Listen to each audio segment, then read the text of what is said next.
Am I audible? Yes, sir. Yes, sir. Yes, sir. अच्छा, जैसा कि हमने आपको बताया था कि आप लोग की जो लैब है 2324 की, तो ये अलग अलग 2 फैकल्टी लगी। फिर सेकंड वाले दूसरी वाली जो फैकल्टी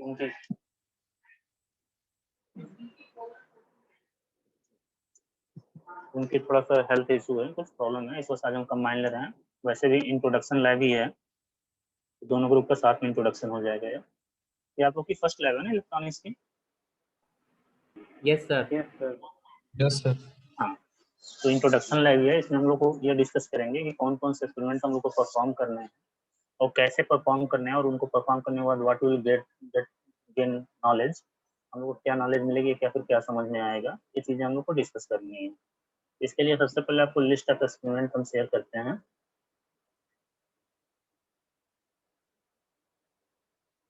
जैसा कि आप लोग जानते होंगे कि हर एक लैब में लगभग 10 एक्सपेरिमेंट होते हैं। इस लैब में भी हमारे पास वी हैव 10 एक्सपेरिमेंट्स, 8, 9 एंड 10। लेकिन यहाँ जो एक्सपेरिमेंट्स हैं, ये जैसे सिलेबस हम लोग कल डिस्कस कर रहे थे, बताया था सिलेबस भी अलग अलग सेक्शन से है इलेक्ट्रॉनिक्स के, वैसे ये भी हमारे पास जो लैब है ये भी अलग अलग सेक्टर से है, बहुत सारे फील्ड से मिला के लैब बनाई गई है। तो इसको स्टार्ट करने से पहले ये ध्यान दीजिएगा, इसमें हमें 3 तरीके के एक्सपेरिमेंट परफॉर्म करने हैं। जैसे आप देख रहे हो टाइप ऑफ एक्सपेरिमेंट एक थर्ड कॉलम है, विजुअल है type of experiment. Yes sir. में लिखा गया kit software public study based. तो किट बेस्ड एक्सपेरिमेंट का मतलब क्या होता है कि हमें एक किट प्रोवाइड की जाती है, लैब इक्विपमेंट वाली किट प्रोवाइड की जाती है, उसमें हमें सिंपल वायर्स के थ्रू, जिनको हम पैच कार्ड करते हैं, पैच कार्ड के थ्रू कनेक्शन करना होता है, कनेक्शन करते हैं, कनेक्शन करने के बाद इनपुट अप्लाई किया जाता है और उससे करस्पॉन्डिंग आउटपुट हम लोग ऑब्जर्व कर लेते हैं। हमें सर्किट में इंटरनल कनेक्शन नहीं करना होता, केवल बाहर बाहर कनेक्शन करना होता है। उस टाइप के जो एक्सपेरिमेंट होते हैं उन्हें हम किट बेस्ड एक्सपेरिमेंट करते हैं। दूसरा होता है software based experiment. Software based means ऐसे एक्सपेरिमेंट जैसे आप लोग सी की लैब अगर परफॉर्म करते होंगे, तो सी वाली लैब में कोई लैंग्वेज की कोडिंग की लैब कोई परफॉर्म कर रहे हैं, मैटलैब परफॉर्म कर रहे हैं या VHDL परफॉर्म कर रहे हैं, उसमें आप कोड परफॉर्म करते हो, उसे रन करते हो, सिमुलेशन करते हो, उसका रिजल्ट शो करते हो। तो उस टाइप के जो एक्सपेरिमेंट होते हैं उन्हें सॉफ्टवेयर बेस्ड एक्सपेरिमेंट करते हैं। और थर्ड होता है हमारे पास स्टडी बेस्ड एक्सपेरिमेंट। ये जनरली फर्स्ट ईयर में ही होता है, सेकेंड ईयर अनवर्ड्स नहीं होता है। इन स्टडी बेस्ड एक्सपेरिमेंट में हमें करना क्या होता है कि हमें लैब स्टार्ट करने से पहले उस लैब में कौन कौन से इक्विपमेंट्स यूज किए जाते हैं, वो कैसे दिखते हैं, उनके फीचर्स, प्रॉपर्टीज या रेटिंग्स क्या होती है। रेटिंग्स वर्ड यूज कर रहे हैं हम लोग। यहाँ पे देखिए हमारे पास फर्स्ट एक्सपेरिमेंट में लास्ट वर्ड लिखा गया है रेटिंग्स, और आपको दिख रहा होगा, तो दिख रहा है हाईलाइटेड वर्ड।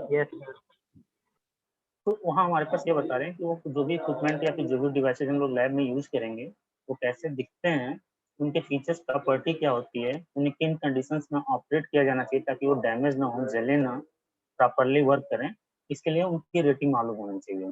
फिर उसके बाद उनको सर्किट में कैसे कनेक्ट किया जाता है, उनसे हम लोग क्या क्या पर्पज सॉल्व कर सकते हैं, क्या क्या मेजर कर सकते हैं, ये सारी चीज़ें हम लोग को डिस्कस करनी होती हैं, केवल उसके बारे में नॉलेज लेनी होती है। तो ऐसे एक्सपेरिमेंट जिसमें कुछ करना नहीं होता, simply we gain knowledge about the lab equipments, lab devices, उन्हें हम कहते हैं स्टडी बेस्ड एक्सपेरिमेंट। यहाँ आपके हमारे पास ये जैसे AK2 के सिलेबस में 14-15 एक्सपेरिमेंट प्रोवाइड किए गए थे, इसमें से हमें 10 परफॉर्म करने थे। उसमें जो हमने सेलेक्ट किया उसमें 3 एक्सपेरिमेंट जो शुरू वाले हैं ये स्टडी बेस्ड एक्सपेरिमेंट हैं, फर्स्ट, सेकंड एंड थर्ड। उसके अलावा हमारे पास कुछ एक्सपेरिमेंट देख रहे होगे आप किट बेस्ड भी है, और अभी आप लोगों में सॉफ्टवेयर बेस्ड एक्सपेरिमेंट नहीं है। सॉफ्टवेयर बेस्ड एक्सपेरिमेंट वहाँ पे आता है, जैसे आप लोग थर्ड ईयर में जाओगे तो आप लोग माइक्रो प्रोसेसर का परफॉर्म करते हो, उसकी कोई लैब लेते हो, या फिर क्या करते हैं कंट्रोल सिस्टम में एक मैट लैब का होता है, सिग्नल सिस्टम एक सब्जेक्ट होता है जिसमें भी कोडिंग की जाती है मैट लैब पे, या फिर क्या कहते हैं VHDL होता है, एम्बेडेड सिस्टम होता है, या फिर आप बहुत सिंपल लैंग्वेज बात करें तो C++ की कोई लैब हो, डेटा स्ट्रक्चर की कोई लैब हो, कंप्यूटर ऑर्गेनाइजेशन की कोई लैब हो, जिसमें हम कंप्यूटर लैब में जाके प्रोग्रामिंग करते हैं, कोडिंग करते हैं, उस प्रोग्राम को रन करते हैं और रिजल्ट को ऑब्जर्व करते हैं। तो उस टाइप के जो एक्सपेरिमेंट होते हैं सॉफ्टवेयर बेस्ड एक्सपेरिमेंट होते हैं। आप लोग लास्ट सेमेस्टर में C लैंग्वेज पढ़े थे ना? Yes sir. Yes sir. इसमें लैब भी परफॉर्म किए थे। जी सर किए थे। तो वह जो लैब था वो सॉफ्टवेयर बेस्ड एक्सपेरिमेंट रहा होगा। उसमें आप लैपटॉप पे अपनी कोडिंग करते हुए रन करते हुए, चाहे एडिशन का हो, चाहे क्या कहते हैं अरे का हो, चाहे लिंक लिस्ट का हो, चाहे जो भी हो, उस टाइप के जो एक्सपेरिमेंट परफॉर्म करते थे आप लोग, वो सॉफ्टवेयर बेस्ड एक्सपेरिमेंट है। लेकिन since we are starting from the begin, हम लोग हार्डवेयर लैब की शुरुआत से बात करने जा रहे हैं, इसमें हम लोग को सॉफ्टवेयर बेस्ड एक्सपेरिमेंट नहीं है, इसमें हम लोग को स्टडी बेस्ड और किट बेस्ड एक्सपेरिमेंट भी है। इसमें जो फर्स्ट 3 एक्सपेरिमेंट हैं, इसमें हम लोग इलेक्ट्रॉनिक्स या इलेक्ट्रिकल की लैब में, ध्यान दीजिएगा हम दोनों वर्ड यूज करें क्योंकि आप लोग दोनों ब्रांच के इसमें हैं, इलेक्ट्रॉनिक्स या इलेक्ट्रिकल के लैब में कोई भी लैब जो होती है, कोर लैब जो होती है, उस कोर लैब में कौन कौन से इक्विपमेंट यूज होते हैं, कौन कौन से एलिमेंट्स यूज होते हैं, या फिर उनका यूज कैसा होता है, कैसे हम उन्हें ऑपरेट करते हैं, कैसे पहचानते हैं उसको, कौन सी कंडीशन में उल्टा सीधा कैसे कनेक्ट किया जाता है, ये सारी नॉलेज हम लोग एक्सपेरिमेंट नंबर 1, 2, 3 में गेन करेंगे उन डिवाइसेस को पढ़ के। जैसे इसमें फर्स्ट एक्सपेरिमेंट लिखा गया है, study of various type of active and passive component best rather than rating. Sound सही है ना, आवाज सही है, बहुत धीमी तो नहीं है? सही है सर। ठीक है सर। यस ठीक। सर, बट इसमें पीछे से आवाज आ रही है सर। एक्चुअली क्या कहते हैं, फैकल्टी रूम में एक और फैकल्टी पढ़ा रही है, तो अगर आपको क्लियर है तो उसको इग्नोर करिए, नॉइस का कंसीडर कर लीजिए। हाँ, इसमें जो फर्स्ट एक्सपेरिमेंट है, द फर्स्ट एक्सपेरिमेंट इस देख सकते हैं आप लोग, study of various type of active and passive component best then ratings. ये जो एक्सपेरिमेंट हमने सेलेक्ट किया है वो भी इस बेसिस पर सेलेक्ट किया है कि आपको नॉलेज भी अच्छी मिले, और अगर चीजें ऑनलाइन चलती हैं तो आपको परफॉर्म करने में भी कोई दिक्कत ना आए। जैसे स्टडी बेस्ड एक्सपेरिमेंट में हमें स्टडी करना, कुछ परफॉर्म करना नहीं है, कोई कनेक्शन करना नहीं है, तो हमें उसके हेल्प से फायदा होगा कि हम आपको समझा देंगे उस चीज का वीडियो, लाइव वीडियो दिखा सकते हैं, यूट्यूब पर दिखा सकते हैं कि कैसा यह डिवाइस दिखती है, कैसे उसे ऑपरेट किया जाता है, कैसा यूज होता है उसका, तो आप उसके बारे में कंप्लीट नॉलेज मिल सकती है। इस वजह से हमने तीनों एक्सपेरिमेंट सेलेक्ट भी किए थे, ये भी रीजन था। इसमें जो फर्स्ट एक्सपेरिमेंट है, study of various type of active and passive component based on their ratings.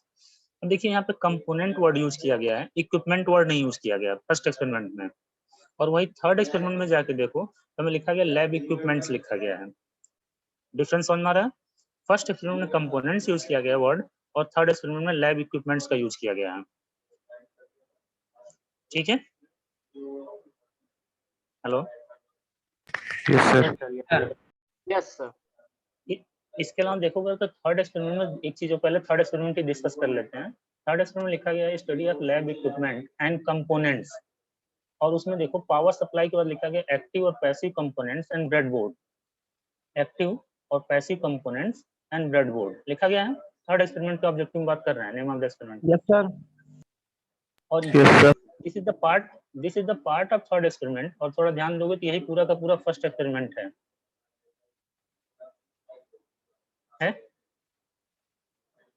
Yes sir first है। एक्सपेरिमेंट में भी हमें एक्टिव और पैसिव कंपोनेंट ही पढ़ना है।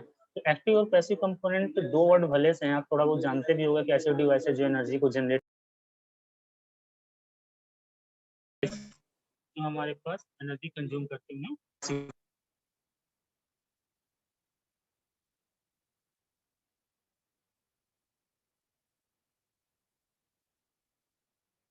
जानते हैं आप लोग? सर आपकी आवाज नहीं है, फिर से रिपीट करिए। सर आवाज नहीं आ रही है। एक्टिव और पैसिव कंपोनेंट्स क्या होते हैं, ये मालूम है? Yes sir Yes, sir. मालूम। Yes sir. Active component that generate energy, passive that passive. Current and voltage 80%. नहीं, पहले डिफिनेशन बताओ, फिर उसके बाद उसका एग्जांपल बताना। Sir, active element that generates energy and passive element that compose and consume energy. ठीक है, सर आपने सही बताया कुछ हद तक। हाँ अनंत, कुछ बता रहे हो? Sir, active elements are those elements which can generate or receive energy. Receive. Yes, sir. अच्छा एक चीज बताओ, डायोड जो भी आप डिफिनेशन बताए हैं, आप लोग की गलती नहीं है, यही आप लोग को बताया गया, यही है, बहुत जगह नेट पे अवेलेबल भी है। लेकिन एक चीज जरा सोच के देखो कि डायोड कैसा एलिमेंट को एनर्जी प्रोवाइड करता है वो होता है एक्टिव एलिमेंट। पैसिव। डायोड कैसा एलिमेंट होता है? Sir, passive. Passive. और ट्रांजिस्टर? पैसिव होता है सर। Passive होता है। नहीं बेटा, दोनों एक्टिव होते हैं। ट्रांजिस्टर भी एक्टिव होता है और डायोड भी एक्टिव होता है। ठीक है, तो इसमें हमारे पास थोड़ा सा डेफिनेशन आप लोग का मॉडिफाई करते हैं। जैसे आप लोगों ने बताया कि एक्टिव कंपोनेंट्स वे कंपोनेंट होते हैं जो एनर्जी को जनरेट करते हैं या सप्लाई करते हैं, यही तो बात होती है, आप लोगों ने बताया। तो यह चीज ध्यान रखिएगा कि इसको हम क्या मॉडिफाई करें, ध्यान दीजिएगा, ऐसे कंपोनेंट्स जो एनर्जी को जनरेट कर सकें या सप्लाई कर सकें या किसी सिग्नल की प्रोसेसिंग कर सकें। प्रोसेसिंग प्रोसेसिंग करने का मतलब सिग्नल में कुछ चेंज कर सकें। जैसे आप लोग रेक्टिफायर यूज करते हो, रेक्टिफायर क्या होता है, इनपुट सिग्नल हमारे पास पूरा साइनसोइडल होता है, बाई डायरेक्शनल सिग्नल होता है। सर आउटपुट मॉडिफिकेशन, मॉडिफिकेशन नहीं, मतलब उस कई वर्ड आएंगे इसमें, मॉडिफिकेशन ना करके हम जनरल सेंस में प्रोसेसिंग यूज कर रहे हैं। प्रोसेसिंग मतलब यहाँ पर केवल मॉडिफिकेशन नहीं है, हाँ उसका एक मतलब मॉडिफिकेशन आप निकाल सकते हो। जैसे आप लोग रेक्टिफायर यूज करते हो, तो रेक्टिफायर में जो इनपुट सिग्नल होता है बाई डायरेक्शनल सिग्नल होता है, उसमें पॉजिटिव हाफ साइकिल भी होती है और निगेटिव हाफ साइकिल भी होती है। जबकि जो आउटपुट मिलता है उसमें केवल पॉजिटिव हाफ साइकिल होती है कि नहीं होती है रेक्टिफायर के आउटपुट में? Yes sir, yes sir, yes sir. तो यहाँ पे हो गया कि हमारे पास मॉडिफिकेशन हुआ। लेकिन एक प्रोसेस और होता है एम्पलीफिकेशन। एम्पलीफिकेशन का मतलब यह होता है कि किसी सिग्नल को बूस्टअप करना। जैसे आप लोग एम्पलीफायर यूज करते हो, और हम सबके पास एम्पलीफायर यूज साउंड होता है सिग्नल को बूस्ट ऑडियो करने के लिए। साउंड सिग्नल को बूस्टअप करने के लिए। तो एम्पलीफिकेशन का मतलब सिंपली क्या होता है, एनर्जी को इंक्रीज कर देना, एनर्जी लेवल को या पावर लेवल को इंक्रीज कर देना। और उसके लिए हमारे पास ट्रांजिस्टर का यूज होता है। For that we use transistor. जैसे आप लोग कल एग्जांपल दे रहे थे बीजेटी एंड एफईटी, तो बीजेटी और एफईटी का यूज करके हम लोग एम्पलीफिकेशन का प्रोसेस करते हैं। इसी तरीके से अगर रेक्टिफायर की बात करें तो रेक्टिफायर में जो की एलिमेंट यूज होता है वो डायोड होता है। तो डायोड भी हमारे पास क्या होता है, एक हमारे पास एक्टिव कंपोनेंट होता है, ट्रांजिस्टर भी एक्टिव कंपोनेंट होता है। इसी तरीके से ट्रांसफार्मर की बात करें तो ट्रांसफार्मर भी एक्टिव कंपोनेंट हो सकता है, क्योंकि वो भी स्टेप ऑफ ट्रांसफार्मर का एग्जांपल लिया जाए तो वो भी सिग्नल को क्या करता है, बूस्टअप करता है, उसकी प्रोसेसिंग करता है। तो यहाँ हमारे सर पास वोल्टेज लेवल को इंक्रीज। हाँ बताइए। नहीं सर, कह रहे थे आरएलसी को छोड़ के सारे ही एक्टिव होते हैं ना। नहीं, सारे नहीं हो सकते हैं। जैसे अभी जो एग्जांपल, बहुत सारे ऐसे कंपोनेंट होते हैं जिनके बारे में हम लोग नहीं जानते होंगे, ठीक है, मतलब आप जो एग्जांपल पढ़े हो उसमें नहीं आता होगा, लेकिन अभी आप ये कर सकते हैं जितने कंपोनेंट हम लोग लैब में यूज करते हैं, देखो कभी भी ऐसा नहीं बोलना चाहिए जनरल सेंस में कि इसको छोड़ के सब ऐसे होते हैं, एक्सेप्शन हर जगह होता है। यस। लेकिन अभी जो हम लोग कंपोनेंट्स यूज करने जा रहे हैं उसमें आप आरएलसी को कर सकते हो कि आरएलसी एक पैसिव कंपोनेंट होते हैं, और बाकी जो लगभग हम लोग यूज करेंगे वो हमारे पास यस एक्टिव कंपोनेंट होंगे। ठीक है, तो यहाँ हमारे पास हमें डिस्कस क्या करना है कि कौन कौन से एक्टिव कंपोनेंट होते हैं और कौन कौन से पैसिव कंपोनेंट होते हैं। इसमें हम लोग को करना क्या है कि सबसे पहले हम लोग मान लो एक लिखेंगे लैब कंपोनेंट्स, एक हेडिंग डालेंगे, उसमें दो पार्ट में उसको ब्रेक करेंगे, एक तरफ लिख देंगे एक्टिव कंपोनेंट्स, दूसरी तरफ लिख देंगे पैसिव कंपोनेंट्स। अब एक्टिव कंपोनेंट में आएंगे, एक्टिव कंपोनेंट का सबसे सिंपल एग्जांपल हम लोग का होता है डायोड। तो डायोड लिखेंगे तो डायोड में हमारे पास डायोड की रेटिंग पढ़ने मतलब क्या है कि अलग अलग टाइप के डायोड को हम पहचानना सीखेंगे। तो थ्योरेटिकल पॉइंट ऑफ व्यू से अगर बात करें तो हर डायोड का अलग अलग सिंबल होता है, तो सारे सिंबल ड्रॉ करेंगे। और यही अगर ऑफलाइन मोड के लैब में हम लोग रहते हैं तो हम सब सारे डायोड को दिखा के आपको शो करते, देखो कि पीएन जंक्शन डायोड ऐसा दिखता है, जेनर डायोड ऐसा दिखता है, एलईडी ऐसी, एलईडी तो पहचान जाएगा देख के ना, उसमें Yes, कैपिंग sir. की गई होती है। यस सर, उसमें लाइट। Yes sir. तो इसी तरीके से हम जैसे एलईडी आप पहचान सकते हो क्योंकि हम डेली लाइफ में हमेशा देखते हो, वैसे हमारे पास बाकी सारे डायोड को हम एक्चुअल में दिखा के आपको बताते हैं कि ये देखो ये डायोड ऐसा दिखता है, ताकि आप पहचान सको कि हमारे पास ये पीएन जंक्शन डायोड है, ये जेनर डायोड है, या एलईडी है, या फोटो डायोड है, या टनल डायोड है, या वैरेक्टर डायोड है। लेकिन थ्योरेटिकल जो मैनुअल में हम लोग बात करेंगे तो सबका अलग अलग सिंबल बनाएंगे। फिर उसके बाद उसकी रेटिंग कहने का मतलब क्या है, हम लोग ये डिसाइड करेंगे कौन से डायोड को कौन सी बायसिंग कंडीशन में ऑपरेट किया जाता है। जैसे एलईडी हमेशा फॉरवर्ड बायस में ऑपरेट किया जाता है, वैरेक्टर डायोड एक डायोड होता है जिसे रिवर्स बायस कंडीशन में ऑपरेट करते हैं, जेनर डायोड भी जनरली रिवर्स बायस कंडीशन में ऑपरेट किया जाता है, पीएन जंक्शन डायोड को जनरली फॉरवर्ड बायस कंडीशन में ऑपरेट किया जाता है। तो यहाँ हमारे पास उनकी रेटिंग करने का मतलब हम ये पता हो, हम ये समझने की कोशिश करते हैं कितना वोल्टेज लेवल इस डायोड की तरह सप्लाई कर सकते हैं फॉरवर्ड बायस में, या कितना वोल्टेज लेवल रिवर्स बायस में अप्लाई कर सकते हैं। अगर उस लिमिट के बियॉन्ड हम इंक्रीज करेंगे तो हो सकता है वो डिवाइस डैमेज कर जाए। तो यह सारी चीजें हम लोग क्या करते हैं इस एक्सपेरिमेंट में पढ़ेंगे। फिर इसके बाद ट्रांजिस्टर के आ जाएंगे। तो ट्रांजिस्टर में हमने आपको कल बताया था दो तरह के ट्रांजिस्टर होते हैं, एक बाईपोलर जंक्शन ट्रांजिस्टर होता है, दूसरा यूनिपोलर जंक्शन ट्रांजिस्टर होता है। तो उसमें अब बता बीजेटी में कितने टर्मिनल होते हैं? बाइपोलर जंक्शन ट्रांजिस्टर में कितने टर्मिनल्स होते सर हैं? दो दो। होते हैं। नहीं, 3 होते हैं बेटा। तीन यस। कौन कौन से? एनपीएन या पीएनपी। एनपीएन या PNP is the types of BJT. हम उनके टर्मिनल्स पूछ रहे हैं। जैसे हर इंसान के 2 ही हाथ होते हैं ना, एक बायां एक दायां, हम बायां दायां वाली बात पूछ रहे हैं। बीजेटी में भी 3 टर्मिनल होते हैं। नहीं, उन तीनों टर्मिनल्स का नाम होता है इमीटर होता है, बेस होता है और कलेक्टर होता है। इमीटर, बेस और कलेक्टर। ये हम लोग को थ्योरी में भी है, वहां भी पढ़ेंगे हम लोग। लेकिन अगर ट्रांजिस्टर दे दिया जाए तो ट्रांजिस्टर जो होता है छोटी सी आईसी टाइप का दिखता है, ब्लैक कलर का एक हमारे पास 1-2 सेंटीमीटर का स्ट्रक्चर, तो उसमें 3 वायर बाहर की तरफ निकले होते हैं, 3 लेग्स निकले होते हैं। तो हमें ये तो पता होना चाहिए कि तीनों लेग जो निकले हैं उसमें कौन सा इमीटर टर्मिनल, कौन सा बेस टर्मिनल या कौन सा कलेक्टर टर्मिनल है, तभी तो कनेक्शन कर पाएंगे हम लोग। या फिर और सिंपल एग्जांपल लें तो अगर पीएन जंक्शन डायोड आपको हम दे दें कहीं, पीएन जंक्शन डायोड इसको फॉरवर्ड बायस में कनेक्ट करो और एक बैटरी दे दें, तो आपको ये तो पता होना चाहिए कि इस डायोड में एक्चुअल में पी रीजन कौन सा और एन रीजन कौन सा है, कौन सा साइड पी है कौन सा साइड एन है। Sir no? Yes sir, Yes, पता sir. होना चाहिए सर तो यही सर। चीजें हम सेंटर लोग वाला इस तो सेक्शन में बेस होता है वो। बेटा जो तुम स्ट्रक्चर देखते हो बुक में जो देखते हो, सॉरी बुक में जो स्ट्रक्चर देखते हो उसमें कहते हो बीच वाला बेस है, ठीक है। लेकिन अब ये बताओ किधर से बीच वाला स्टार्ट करोगे? एक पहला तुम कह दो सर बीच वाला बेस है, लेफ्ट वाला इमीटर है और राइट वाला कलेक्टर है। बुक में तो ऐसे बना देता है, जो बुक में हमारे पास जो डायग्राम मिलता है, जो नेट पर डायग्राम मिलता है। लेकिन जो एक्चुअल में हाथ में जब हम ट्रांजिस्टर पकड़ के देखते हैं तो हमें ये नहीं मालूम होता है कि हमें किधर से काउंटिंग स्टार्ट करनी है, किधर से इमीटर का आना है, किधर से कलेक्टर का आना है।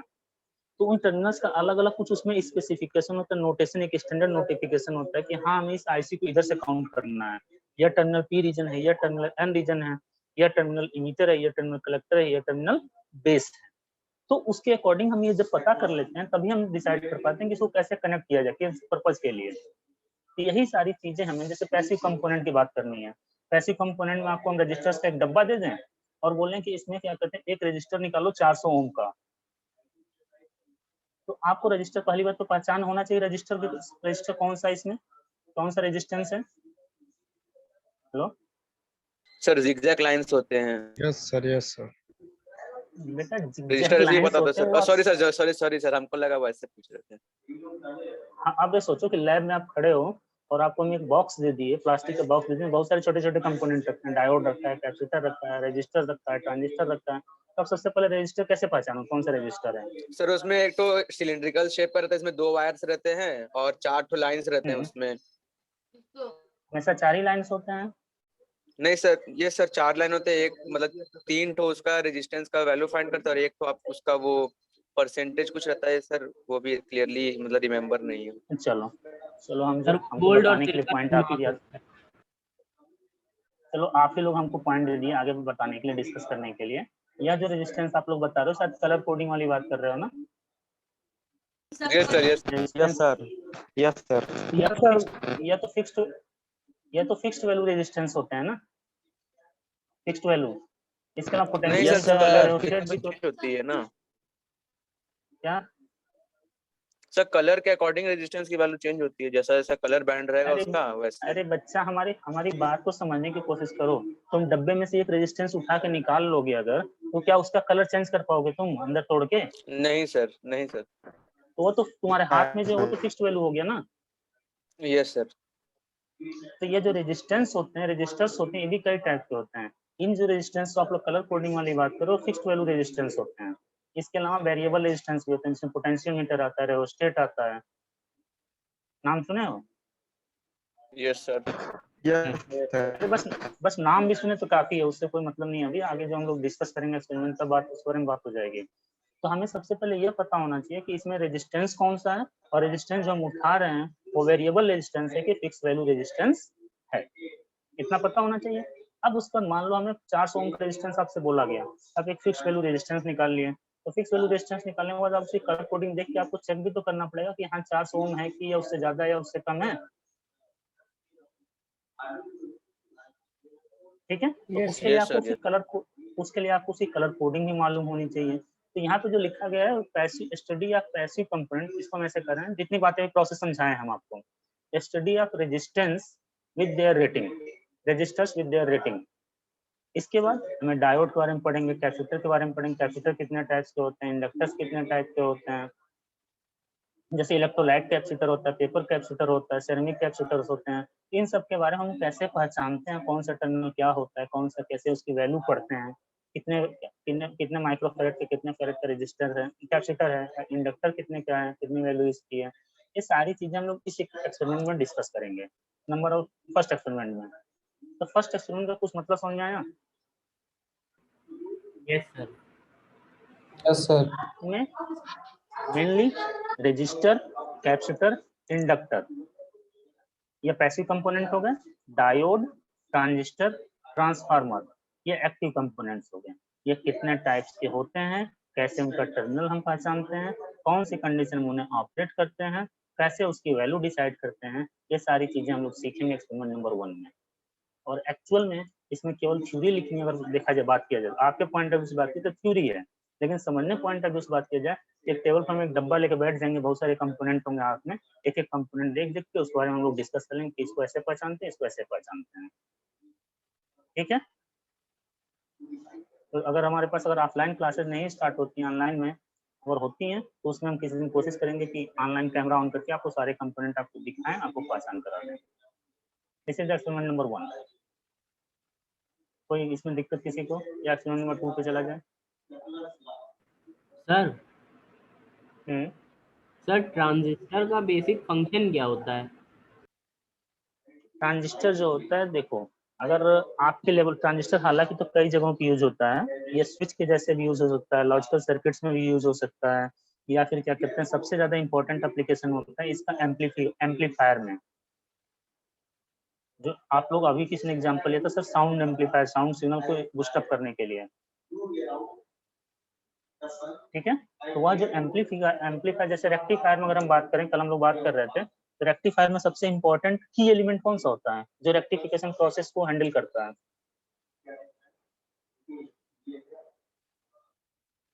Hello sir diode. Diode. Diode. उसी तरीके से एम्पलीफायर में जो की एलिमेंट होता है वो ट्रांजिस्टर होता है। बीजेटी हो सकता है या एफईटी हो सकता है, बाइपोलर हो सकता है या तो यूनिपोलर हो सकता है। तो इसी के हेल्प करके एम्पलीफायर डिजाइन करते हैं हम लोग। तो एम्पलीफायर का मतलब क्या होता है कि जैसे हमारे पास कोई ऑडियो एम्पलीफायर यूज कर रहे हो तो उसका भी तो एक मैक्सिमम वैल्यूम होता होगा। अगर बात आई है तो थोड़ा सा हम थ्योरेटिकल सिलेबस की बात कर लेते हैं। जैसे आप लोग क्या करते हैं, हम बोल रहे हैं, माइक में बोल रहे हैं, तो आवाज 10 मीटर 15-20 मीटर तक जा रही है, हमने लाउड स्पीकर का साउंड बढ़ा दिया, हो सकता है 60 मीटर थोड़ा सा 10-20 मीटर ज्यादा कवर करने लगे, लेकिन एक लिमिट के बाद वो लाउड स्पीकर के साउंड भी फिक्स हो जाती है, नहीं फिक्स हो जाती है? Yes sir. तो हमारे पास एक एम्पलीफायर सर्किट डिजाइन, एक ट्रांजिस्टर का यूज करके जो एम्पलीफायर सर्किट डिजाइन करते हो, उससे हमारी जरूरत भर की एम्पलीफिकेशन नहीं मिल पाता है। We are talking about the single transistor. एक सिंगल ट्रांजिस्टर का यूज करके अगर हम एम्पलीफायर सर्किट डिजाइन करें तो उससे हमारी जरूरत भर का एम्पलीफिकेशन नहीं मिल पाता है। उसके लिए हम करते क्या है कि हम लोग एक से ज्यादा एम्पलीफायर स्टेजेस एक दूसरे से कैस्केड करते हैं। जैसे मान लो कि हम जो बोल रहे हैं इसको हम 50 गुना बढ़ाना चाहते हैं, 100 गुना बढ़ाना चाहते हैं, बूस्ट अप करना चाहते हैं। लेमन लैंग्वेज में बोल रहे हैं, टेक्निकल बातें नहीं कर रहे हैं अभी। हमें बोल रहे हैं जो हम बोल रहे हैं साउंड सिग्नल को, इसको 100 टाइम्स हम इंक्रीज करना चाहते हैं, यानी बूस्ट अप करना चाहते हैं, एम्पलीफाई करना चाहते हैं 100 टाइम्स। एक ट्रांजिस्टर का लिया हमने और ट्रांजिस्टर के हेल्प से एम्पलीफायर सर्किट डिजाइन किया, लेकिन डिजाइन करने के बाद हमें ये दिख रहा है कि वो केवल 10 गुना बढ़ा सकता है। तो मान लो हमने x बोला, मतलब x हमने इसकी सिग्नल जनरेट किया, उस एम्पलीफायर के इनपुट पर दिया, तो वो 10 टाइम्स इंक्रीज करके क्या प्रोवाइड कर देगा? 10x। लेकिन हमें जरूरत कितनी की है? 100x। हमने बोला ना 100 गुना की बात हो रही है, 100 गुना हमें चाहिए। इसका सबसे सिंपल तरीका अब क्या किया, जो अवेलेबिलिटी हमारे पास जितनी बातें हैं, क्या अगर हम इसी तरीके से जो पहली बार जो एम्पलीफायर सर्किट 10 गुना बढ़ाई है, उससे जो आउटपुट मिल रहा है, अगर वही एम्पलीफायर सर्किट फिर वही कनेक्ट कर दे दूसरे स्टेज पे, तो 100 गुना कर देगा कि नहीं कर देगा? Yes sir. यस। बात समझ में हमने क्या बोला? एक स्टेज पहले हमने इनपुट दिया, उससे जो आउटपुट मिला उसको सेकंड स्टेज का इनपुट दे दिया।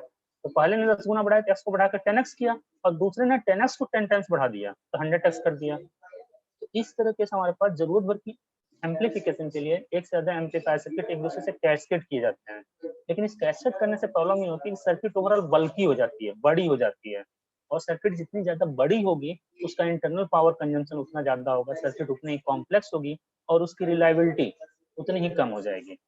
तो इन सारी प्रॉब्लम्स को सॉल्व करने के लिए हम लोग करते क्या है, उन सारे अलग अलग जो स्टेजेस होते हैं, इंडिविजुअल जो स्टेजेस होते हैं, उनको आपस में इंटीग्रेट कर देते हैं। और इंटीग्रेशन का मतलब कल हमने बताया था कम करना सर, सम करना। तो सम करने के बाद इंटीग्रेटेड जो सर्किट मिलती है ऐड करना, सम करने के बाद इंटीग्रेशन करने के बाद जो सर्किट मिलती है उसे हम कहते हैं इंटीग्रेटेड सर्किट, और वही होती थी ऑपरेशनल एम्पलीफायर। तो कल हम लोग 3rd यूनिट में नाम ले रहे थे, कुछ याद आ रहा है? ठीक है, चलो वो तो जब उस पर आएंगे तो हम लोग उसमें भी डिस्कस किया जाएगा। अभी एक्सपेरिमेंट नंबर 2 पे आते हैं। एक्सपेरिमेंट नंबर 2 में हमारे पास identification of various type of PCB, printed circuit board and soldering technique. PCB का तो नाम सुने होंगे ना? हेलो, एमसीबी सुने sir, printed circuit board, printed circuit board, MCB. Yes MCB चलो सबने सुना है। पीसीबी बता रहे हैं। हाँ हाँ ठीक है, किसी ने एमसीबी कोई नाम ले रहा है उसकी भी बात सुन लेते हैं। हेलो, एमसीबी पावर कट के लिए उसके लिए एज स्विच यूज होता है, लेकिन यहाँ पे जो पीसीबी यूज होता है, जैसे कोई भी इलेक्ट्रॉनिक आइटम आप अगर आपके पास है खराब हो जाए कभी, तो उसे खोल के देखिएगा, एक प्लेट होती है और जिसका सारे कंपोनेंट्स कनेक्टेड होते हैं, मतलब बेस प्रोवाइड करता है वो। और वो केवल बेस, फिजिकल बेस ही नहीं प्रोवाइड करता, वो एक्चुअल में हमारे पास सारे कंपोनेंट्स एक दूसरे से कनेक्ट करता है। अच्छा, कभी मोबाइल चार्जर ओपन करके देखे हो, कोई पुराना mobile charger? Yes sir. Yes sir. जरा क्या क्या दिखा है, किसी को याद हो तो बताओ। सर ट्रांसफार्मर दिखा है। चलो ट्रांसफार्मर दिखा, उसको मैं स्टूडेंट एक मिनट रुक जाओ, जो ट्रांसफार्मर, रुक जाओ बच्चा, ट्रांसफार्मर दिखा है उसको हम एक्सपेरिमेंट नंबर 1 में पढ़ लेंगे। अब बताओ और क्या देखे हो? सर कैपेसिटर, रेजिस्टर्स देखे कैपेसिटर सर। देखे हो? कैपेसिटर जो देखे हो कंडेंसर शेप का था, सिलेंड्रिकल शेप का। Yes sir. सर रेजिस्टर्स भी देखे क्या हैं। उस, हाँ एक सेकंड, चलो रेजिस्टेंस भी देख लिए। अब एक चीज, उसके अलावा डायोड भी होता है उसमें, बहुत सारे और छोटे छोटे कंपोनेंट होते हैं। डायोड भी। लेकिन एक चीज बताओ, क्या इन सब के, एक हम जो पूछ रहे हैं अगला क्वेश्चन तो सुन लो अब, यह जो कंपोनेंट्स होते हैं इनके टर्मिनल्स का एक दूसरे में कनेक्शन जो होता है किसी वायर के थ्रू होता है? नहीं सर, वायर पीसीबी बीच में कनेक्ट होता है, पीसीबी के थ्रू होता है। क्या मदरबोर्ड जैसे वायर नहीं होता रहता है। सर। एग्जैक्टली तो हरी मदरबोर्ड प्लेट जैसा होता है, एक प्लेट होती है, एक प्लेट होती है जिसकी एक साइड में सारे कंपोनेंट माउंट किए जाते हैं सोल्डिंग करके, और दूसरे साइड में उसके टर्मिनल्स निकले होते हैं, और वहाँ पीछे पलट के देखोगे सिल्वर कलर की लाइन या एल्युमिनियम कलर की लाइनिंग होती है पीछे बहुत सारी। तो वह कनेक्शन प्रोवाइड करने के लिए होता है, जो लाइनिंग पीछे ड्रॉ की गई थी, जो प्रिंटेड होता है, पतली पतली लाइनें जो होती हैं वो कनेक्शन के लिए होती हैं, वही वायर्स होते हैं। तो यह प्रिंटेड सर्किट बोर्ड जो होता है सारे कंपोनेंट्स को एक सेम प्लेटफॉर्म प्रोवाइड करता है, फिजिकल बेस प्रोवाइड करता है, और साथ में उनको आपस में कनेक्ट करने के लिए सर्किट भी प्रोवाइड करता है। यह पीसीबी होता है, इसको कहते हैं प्रिंटेड सर्किट बोर्ड। यह पीसीबी हमारे पास सिंगल साइडेड भी हो सकता है, डबल साइडेड भी हो सकता है, या फिर दूसरे टाइप्स का भी हो सकता है। तो इस सेकंड एक्सपेरिमेंट में हमें इस पीसीबी के बारे में पढ़ना है कि डबल साइडेड पीसीबी कैसा होता है, सिंगल साइडेड पीसीबी कैसा होता है, और कैसे पीसीबी पे हम लोग क्या करते हैं सर्किट कंपोनेंट बनाते हैं, कैसे सर्किट उससे बनाते हैं। अब सर्किट बनने के बाद उसमें जो आप बताओ कि सर कैपेसिटर देखें, रजिस्टर देखें, डायोड देखें, तो उन डायोड को वहाँ कनेक्ट भी करना होता है। उनको कनेक्ट करने के लिए वो सोल्डरिंग टेक्निक का यूज करता है। आयरन सोल्डर देखे होंगे आप लोग इलेक्ट्रॉनिक्स दुकान पे, सोल्डर आयरन, यस सर। ठीक है। तो उससे हम लोग जो सोल्डरिंग करते हैं, उसके अलावा और कितने टाइप की सोल्डरिंग हो सकती है, एक से एक हॉट सोल्डरिंग होती है, एक सॉफ्ट सोल्डरिंग होती है। तो उस टाइप की सोल्डरिंग में भी सर क्या करते हैं हम लोग उसको डिस्कस करते हैं। ये सारी सोल्डरिंग टेक्निक और पीसीबी के टाइप्स हम इसमें इस सेकंड एक्सपेरिमेंट में डिस्कस करेंगे। तो फर्स्ट और second experiment clear? Sir PCB board खुद किस मटेरियल से बना होता है, प्लास्टिक से या फिर? सर पीसीबी बोर्ड खुद किस मटेरियल से बना होता है, प्लास्टिक से ही होता है? आवाज क्या, कास्टिक क्या बोल रहे, समझ नहीं पा रहा हूँ। सर पीसीबी बोर्ड बना होता है। ये सर वो खुद किस मटेरियल से बना होता है? वो नॉन कंडक्टिंग मटेरियल होता है पहली बात, यानी प्लास्टिक ठीक है? होता है सर। क्योंकि हाँ एक तरह से कर सकते हो, लेकिन वो प्योर प्लास्टिक भी नहीं होता है, उसके कुछ मेल्टिंग पॉइंट उनका ध्यान रखा जाता है। अब हमें एग्जैक्टली इस समय उसका नाम नहीं याद आ रहा कौन से कंपोजिशन से बना होता है, लेकिन प्लास्टिक बोलना भी सही नहीं होगा, कंफर्म नहीं है तो, क्योंकि प्लास्टिक सर सोल्डिंग और कम होगा। सर सोल्डिंग और वेल्डिंग में क्या फर्क होता है? क्या अब सर अगर हमारे पास बात करें तो हाँ रुक जाओ। सोल्डरिंग जो हमारे पास होता है, यहाँ हमारे पास ये इलेक्ट्रॉनिक्स इलेक्ट्रिकल की बातें हो गई, और वेल्डिंग में हमारे पास क्या होता है, वेल्डिंग में हमारे पास दो मेटल्स को भी ज्वाइन करते हो आपस में ना। Yes sir. वेल्डिंग में क्या हमारे पास दो अलग अलग क्या कहते हैं, मेटल और नॉन मेटल, या फिर उसको ज्वाइन कर सकते हो? No sir. और सोल्डिंग में हमारे पास अगर पीसीबी बोर्ड की बात की तो पीसीबी बोर्ड पे हम कंपोनेंट्स को फिक्स कर रहे हैं ताकि वहां से मूव ना करें, और पीछे तो कनेक्शन उनका है ही है। तो हमारे पास जो पीसीबी बोर्ड होता है वो नॉन कंडक्टिंग होता है। यहाँ पे कुछ डिफरेंस यहाँ पे समझ में आ रहा है। और वेल्डिंग हमेशा शायद क्या करते हैं हाई टेम्परेचर की होती है, लेकिन सोल्डिंग हमेशा हाई टेम्परेचर के मतलब उस अलग अलग टाइप्स हो सकते हैं। वेल्डिंग के बारे में मालूम नहीं है, तो वेल्डिंग हम पढ़े नहीं है। ऐसे क्वेश्चन आपका अच्छा है, अगले लैब में हम आपको इसको दोनों को बताएंगे कैसे सर्च करते हैं। Okay yes sir yes. Welding के बारे में सच में कुछ नहीं मालूम, बस देखा जितनी सड़क को देखने में वेल्डिंग होता है उतना ही मालूम है, तो उसके बारे में थोड़ा देख लेंगे, फिर आपको हम डिस्कस कर देंगे। वैसे बाकी कुछ क्वेश्चन बचा के रखिए, जब हम लोग लैब परफॉर्म करेंगे उसमें भी तो डिस्कस किया जाएगा। चलिए अब थर्ड एक्सपेरिमेंट पर आते हैं।